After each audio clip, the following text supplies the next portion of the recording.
We had one question come in from our audience, Paul. The value of managing hubs and control rooms is becoming increasingly important, both internally within an organization and then bridging beyond into multiple organizations. There's an increasing reliance on data sharing. Now, how is ABB seeing this perspective, and how do you approach the management of that? Yeah, the key aspect is data, and what we notice is that in the OT world, there's a bit of a disconnect, which is a lot of OT managers are saying, look, I don't really trust the public cloud. I don't want data leaving my enterprise.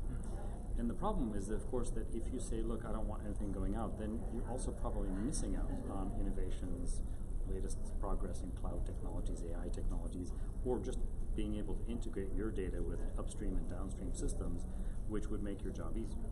So, how do we make that available? How do we make that reliable? How do we help people understand? I think part is we have to be very explicit and clear on where we are with data ownership. What is data? What is your data? What kind of data are we storing? And in a world of GDPR, Cambridge Analytica, what's happening in the consumer space, where I think increasingly people are discovering all of the unintended consequences of sharing data. On the industrial side, we published something called the Data Manifesto over, let's see, about almost 2 years ago now, where we spelled out what we do with data, what data is your data, what kind of data you own, in the sense that if you're no longer our customer, you can ask us to delete that, and we will. And what kind of data can we actually not unlearn, which is typically things like how you use the products, and in response, how we've made our products better. We cannot unwind that sequence. We cannot get amnesia and forget how we did that. But I think that's helped a lot. And I think the next step is ideally for OT managers to have a conversation with their CIOs, because the CIOs are busy pushing a lot of information into the cloud.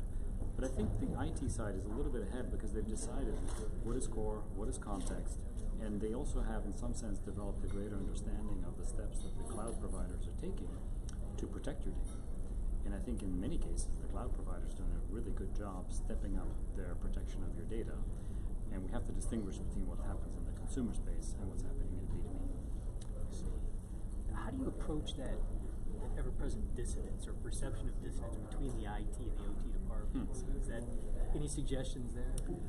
Yeah, it's interesting. I was last year on a trip to Brazil, and I was pleasantly surprised to see that every meeting I had both the head of OT and the head of IT. And I said, look, you guys are ahead of us in the US and certainly maybe other countries where oftentimes these two sides don't talk.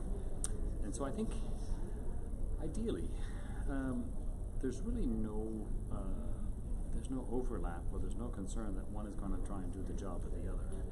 But I just think that as more and more digital technologies are showing up on the factory floor, the IT organization has seen this movie before, right? They have virtualized, they have centralized, they have decentralized, they have centralized again, they've outsourced, they've done. So I would encourage anybody who's working in an OT role to take your CIO out to lunch or dinner and build a connection there and say, hey, what can we learn from your experience? What can you do to help make our job easier as we go through our own journey? We're going to become more like you.